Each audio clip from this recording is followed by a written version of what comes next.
What am I supposed to do with this? 지금 보시는 장면은 얼마 전에 개봉해서 정말 폭삭망한 마담 웹의 한 장면입니다. I know how these things work, man. Oh, do you? How do you know? 그런데 이 장면에서 뭔가 이상한 점 발견하지 못하셨나요? I'm glad I caught you before you headed back out. 잠깐 뒤로 돌려서 다시 한번 보시겠습니다. How do you know? I bet you've never even been to a baby Because, shower. yeah, I'm careful not to get roped in. 이 영화의 주인공은 캔 음료수의 뚜껑을 따지 못합니다. 응급 출동을 마치고 병원으로 복귀한 주인공이 자판기에서 음료수를 뽑습니다. 이 음료수를 따지 못하고 계속 들고 다니는 시간만 러닝타임 기준으로 1분 15초. 시간이 조금 흐른 뒤에 동료 집의 파티에 참석했을 때도 Here you go. Oh, thanks. 캔을 따지 못하고 계속 만지작거리기만 합니다. 이렇게 결국 마시지도 않은 음료수를 들고만 다니는 시간이 또 2분여에 달합니다. 아마도 이런 이유는 주인공이 들고 있는 이 음료수가 PPL, 즉 협찬 제품이어서 일정 시간 화면에 노출되어야 하기 때문에 캔을 들고 있는 시간이 길어진 거라 생각해 볼 수 있습니다. 처음에 보여드렸던 장면에서 뽑았던 음료수는 마운틴 듀, 두 번째 장면에서는 펩시죠. 두 음료수 모두 펩시사의 제품입니다. 이 제품들이 화면에 노출되는 건 주인공이 들고 있는 때만은 아닙니다. 마운틴 듀를 들고 어찌할 바를 모르던 주인공이 휴게실에서 간식을 먹습니다. 그리고 여기 테이블에 이렇게 떡하니 마운틴 듀가 자리 잡고 있습니다. 그런데 여기서도 신기한 장면이 등장하는데요.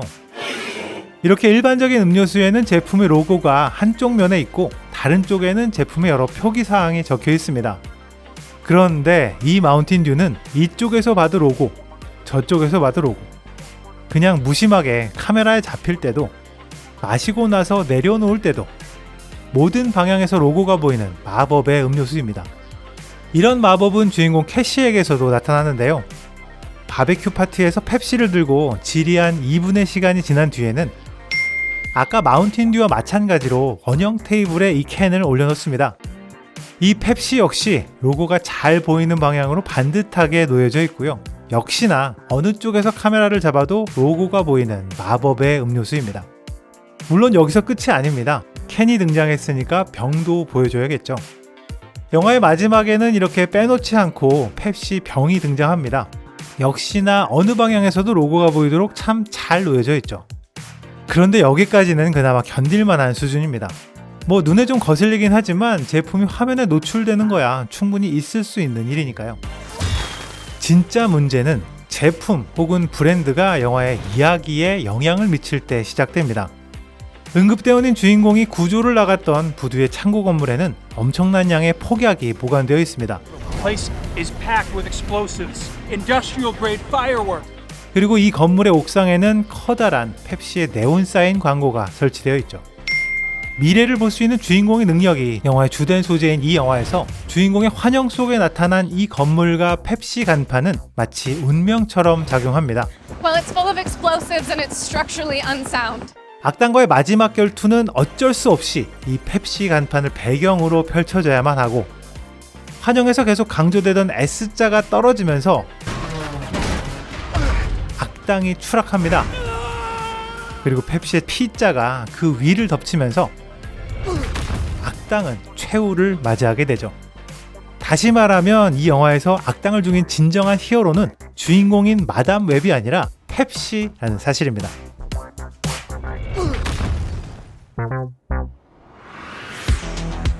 단순히 제품과 브랜드를 화면에 노출시키는 것이 전부였던 PPL은 점점 영화의 이야기에 영향을 주기 시작했습니다.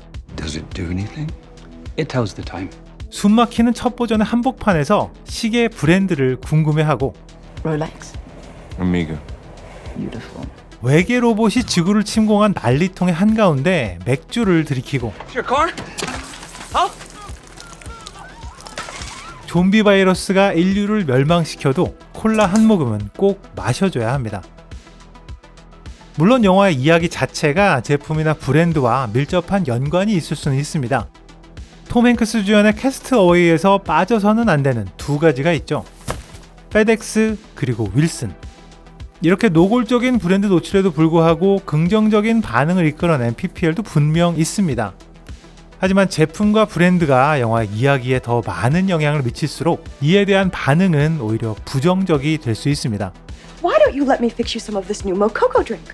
All natural cocoa beans from the upper slopes of Mountain Nicaragua, no artificial sweeteners. What the hell are you talking about? 대표적인 예가 2017년 파워레인저스 더 비기닝일 것 같습니다. 이 영화는 무한한 힘을 가진 신비의 크리스탈을 찾으려는 악당과 이를 지키려는 파워레인저의 이야기를 다루고 있는데요. 이 크리스탈이 묻혀있는 곳이 바로 크리스피 크림 도넛 가게입니다. It's a Krispy Kreme. Krispy Kreme. This is a special place. Very special. It must be.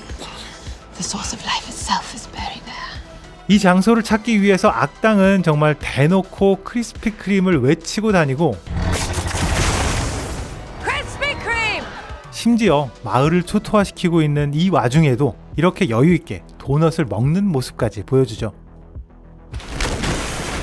이 정도면 이 영화가 어떤 수준인지 영화를 보지 않은 분들이라도 쉽게 아실 수 있을 텐데요. 잘 생각해보면 이런 노골적인 PPL 때문에 이 영화가 망했다기보다는 거꾸로 이런 수준의 영화였기 때문에 이 정도의 노골적인 PPL도 받아들인 것이 아닐까 추측해볼 수 있습니다. 마담 웹의 경우도 마찬가지라 생각합니다. 무리한 PPL이 이 영화를 망친 것이 아니라 원래부터 망한 영화였기 때문에 이런 무리한 PPL도 받아들였을 겁니다. 이 영화의 제작비는 8천만 불이었는데요. 다른 슈퍼히어로 영화들에 비해서 저렴하다고는 해도 여전히 우리 돈으로 1,000억 원에 달하는 엄청난 거금입니다. 제작비 충당을 위해서는 다수의 협찬을 받는 것이 필요하겠지만 다른 제작사도 아닌 소니가 만드는 마담 웹이라는 다소 생소한 캐릭터에 선뜻 투자할 브랜드는 많지 않았던 것으로 보입니다. 지난달에 개봉한 마담 웹은 전세계 박스오피스 1억 불을 넘지 못하면서 엄청난 적자는 물론 역대 메이저 슈퍼히어로 영화 중에서 가장 저조한 흥행 성적으로 기록됐습니다. 평단의 평가도 만만치 않은데요. 메타스코어 평점 26점, 로튼 토마토 지수 12%로 역시 모든 메이저 슈퍼히어로 영화 중에서 최악의 성적을 기록했습니다. 영화가 이렇게 망했다면 그나마 협찬이라도 살렸으면 다행인데 이 영화로 펩시가 주목받기는커녕 마담 웹이 아닌 펩시 웹이라는 조롱 섞인 별명과 함께 일부 관객들은 주인공 캐시의 옷마저 펩시 로고를 연상시키는 컬러라고 지적하기도 했고요. 일부에서는 펩시를 공격하기 위해서 오히려 코카콜라가 협찬한 영화라는 의혹까지 제기될 정도였습니다. 브랜드를 노출시키기 위해서 뚜껑도 따지 못하고 들고만 다니는 콜라, 한 번도 마시지도 않는 콜라를 도대체 누가 생각해낸 걸까요?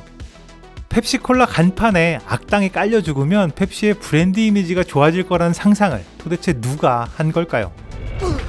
아마도 PPL이 전혀 없었다 해도 이 영화가 망작을 면했을 가능성은 제로에 가깝지만 적어도 악당을 물리치는 간판이 아니라 주인공들 스스로 악당을 처단하는 결말은 만들어낼 수 있지 않았을까요? 지금까지 빨간도깨비였습니다.